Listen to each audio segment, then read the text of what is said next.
Driver ಇಂದ showroom ಉದ್ಧಾರ ಆಗ್ತಾ ಇದೆ, ಸರ್ಕಾರ ಉದ್ಧಾರ ಆಗ್ತಾ ಇದೆ, ತೆರಿಗೆಗಳು ಕಲೆಕ್ಟ್ ಮಾಡಿ ಸರ್ಕಾರದ ಬೊಕ್ಕಸ ತುಂಬಿಸ್ಕೊಳ್ತಾ ಇದೆ.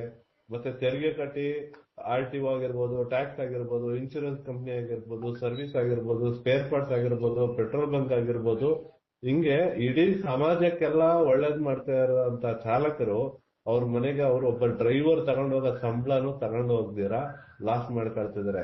ಇದ್ರಲ್ಲಿ ಇನ್ನೊಂದು ದೌರ್ಭಾಗ್ಯ ಏನು ಅಂದ್ರೆ, ನಮ್ ಚಾಲಕರಿಗೆ ಯಾರೇ ನೀನ್ ಎಷ್ಟು ಸಂಪಾದನೆ ಮಾಡ್ತೀಯಪ್ಪ ಅಂದ್ರೆ ಅವ್ರ ಸಂಪಾದನೆಗೂ ಟರ್ನ್ ಓವರ್ಗೂ ಇರೋಂತ ವ್ಯತ್ಯಾಸ ಗೊತ್ತಿಲ್ಲ ಅವ್ರಿಗೆ. ಅಂದ್ರೆ ಒಂದು ದಿನಕ್ಕೆ 2,500 ಸಂಪಾದನೆ ಮಾಡ್ತೆ ಅಂತ ಹೇಳ್ತಾರೆ. ಯಾರಿಗಾದ್ರೂ ಆಬ್ವಿಯಸ್ಲಿ ಏನ್ ಅನ್ಸುತ್ತೆ, ಒಂದ್ ದಿನಕ್ಕೆ 2,500 ಸಂಪಾದನೆ ಮಾಡೋನು ಬಡವ ಹೆಂಗ್ ಆಗ್ತಾನೆ? ಹೌದು ಅಲ್ವಾ? ಆ 2,500 ಇವನು ಟೋಲ್ ಕಟ್ಟಿರ್ತಾನೆ, ಡೀಸೆಲ್ ಹಾಕ್ತಿರ್ತಾನೆ, EMI ಕಟ್ಟಿರ್ತಾನೆ, ಇನ್ನು ಬರ್ದೇ ಇರೋದು ಇವಾಗ ಗಾಡಿ ಮೇಂಟೆನೆನ್ಸ್ ಆಗಿರುತ್ತೆ, ಡಾಕ್ಯುಮೆಂಟ್ಸ್ ಆಗಿರುತ್ತೆ, ಈ ಪ್ಯಾನಿಕ್ ಬಟನ್, ಹಾಳು ಮೂಳು, ಸ್ಪೀಡ್ ಗವರ್ನರು, 78 ತೆರಿಗೆಗಳನ್ನ ನಮ್ಮಿಂದನೇ ತಗೊಂಡು ಆ ಒಂದು ಗಾಡಿಯ ಬಂಡವಾಳ ಹಾಕಿ ಕಷ್ಟಪಡ್ತಾ ಇರೋಂತ ಡ್ರೈವರ್ ಸಂಬಳ ತಗೊಳ್ಳೋದು ಅವನಿಗೆ ₹100 ಮಿಕ್ಕಿದ್ರೆ ಅವ್ನ್ ನಿಜವಾಗ್ಲೂ ಗ್ರೇಟು. ಅವ್ನ್ ದಿನ ಕೈಯಿಂದ ದುಡ್ಡು ಹಾಕ್ತಿದ್ರೆ ಆ ದೌರ್ಭಾಗ್ಯ ಅವನಿಗೆ ಗೊತ್ತಿರಲ್ಲ.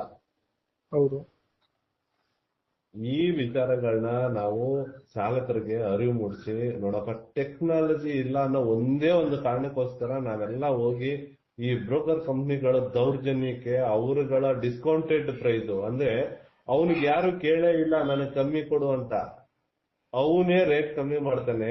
ನಾವ್ಯಾರು ಕೇಳಿಲ್ಲ ಜಾಸ್ತಿ ಕೊಡು ಅಂತ, ಅವನೇ ರೇಟ್ ಜಾಸ್ತಿ ಮಾಡ್ತಾನೆ.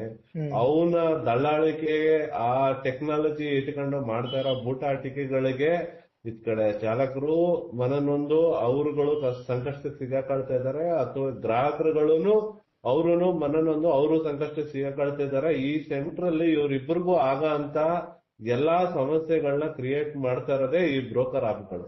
ಇವತ್ತು ಇಷ್ಟೆಲ್ಲಾ ಗೊತ್ತಿದ್ರು ಸರ್ಕಾರ ಯಾಕೆ ಒಂದೇ ಒಂದು ಮಾನವೀಯತೆ ದೃಷ್ಟಿಯಿಂದ ಕಣ್ಣು ಮುಚ್ಕೊಂಡು ಕುಂತ್ಕೊಂಡಿದೆ ಅಂದ್ರೆ, ಇವತ್ತು ಆ ಕಂಪ್ನಿಗಳನ್ನ ಸರ್ಕಾರ ಓಡಿಸೋದು ತುಂಬಾ ಸಿಂಪಲ್. ಒಂದೇ ಒಂದು ಇಮೇಲ್ ಹಾಕಿ, ಒಂದೇ ಒಂದು ಕಾನೂನು ಕ್ರಮ ತಗೊಂಡ್ರೆ ಇವತ್ತು ಆ ಕಂಪ್ನಿಗಳು ಊರ್ಬಿಟ್ಟು ಹೋಗ್ತವೆ. ಹೆಂಗೆ ಚೈನಾ ಆಪ್ಗಳು ಊರ್ಬಿಟ್ಟು ಹೋದ್ವು, ಈ ಆಪ್ಗಳು ಸಹ ಊರ್ಬಿಟ್ಟು ಹೋಗ್ತವೆ. ಆದ್ರೆ ಲಕ್ಷಾಂತರ ಜನ ಜೀವನ ಇದರ ಮೇಲೆ ಆಧಾರ ಆಗಿದೆ. ಅವರುಗಳ ಜೀವನಕ್ಕೆ ಧಕ್ಕೆ ಆಗುತ್ತೆ, ಎಲ್ಲೋ ತೊಂದರೆ ಆಗುತ್ತೆ, ಅಥವಾ ಆಲ್ಟರ್ನೇಟಿವ್ ಯಾವ ತರ ಮಾಡ್ಬೇಕು ಅನ್ನೋ ಜ್ಞಾನ ಇಲ್ದೇ ಇರೋದ್ರಿಂದ ಸರ್ಕಾರದ ಹತ್ರ ಸರ್ಕಾರ ಇವ್ರುಗಳು ಇಷ್ಟು ಶೋಷಣೆ ಮಾಡ್ತಾ ಇದಾರೆ ಅಂತ ಗೊತ್ತಿದ್ರು ಬಚ್ಚಿಸ್ಕೊಂಡಿದೆ. ಇದು ಬದಲಾವಣೆ ಆಗ್ಬೇಕಾಗಿರೋದು ಚಾಲಕರಿಂದ. ಇವತ್ತು ಚಾಲಕರಲ್ಲಿ ನಾವು ಅರಿವು ಮೂಡಿಸುವಂತ ಕೆಲಸ ಮಾಡ್ತಾ ಇದ್ದೀವಿ. ಟೌನರ್ ಸಂಸ್ಥೆಯಿಂದ ಅವರ ಸರ್ಕಾರಿ ದರ ಏನು, ಅವ್ರು ಯಾಕೆ ಗ್ರಾಹಕರಿಗೆ ಬಿಲ್ ಕೊಡ್ಬೇಕು, ಅವರ ಸಂಪಾದನೆ ಯಾವ ತರ ಕಾಪಾಡ್ಕೋಬೇಕು, ಅವ್ರ ಖರ್ಚು ವೆಚ್ಚಗಳನ್ನ ಯಾವ ತರ ಅವರು ಲೆಕ್ಕ ಇಟ್ಕೋಬೇಕು, ಲಾಭ ಅಂದ್ರೆ ಏನು, ಟರ್ನ್ ಓವರ್ ಅಂದ್ರೆ ಏನು, ಅದರಲ್ಲಿ ಇವ್ರುಗಳು ಎಲ್ಲೆಲ್ಲೆಲ್ಲ ತೆರಿಗೆನ ಏನು ಸೇವ್ ಮಾಡ್ಬೋದು, ಕಾಪಾಡ್ಕೋಬಹುದು, ಎಲ್ಲೆಲ್ಲೆಲ್ಲ ತೆರಿಗೆಗಳನ್ನ ವಾಪಸ್ ತಗೋಬಹುದು. ಮತ್ತೆ ಇವ್ರುಗಳಿಗೆ ಆಧಾರಕ್ಕೆ ಇವ್ರ ಹತ್ರ ಇವ್ರು ಸಂಪಾದನೆ ಮಾಡಿದೀನಿ ಅನ್ನೋದಕ್ಕೆ ಇವ್ರ ಹತ್ರ ಆಧಾರನೇ ಇಲ್ಲ. ಹೌದು, ಇನ್ಕಮ್ ಸ್ಟೇಟ್ಮೆಂಟೇ ಇಲ್ಲ.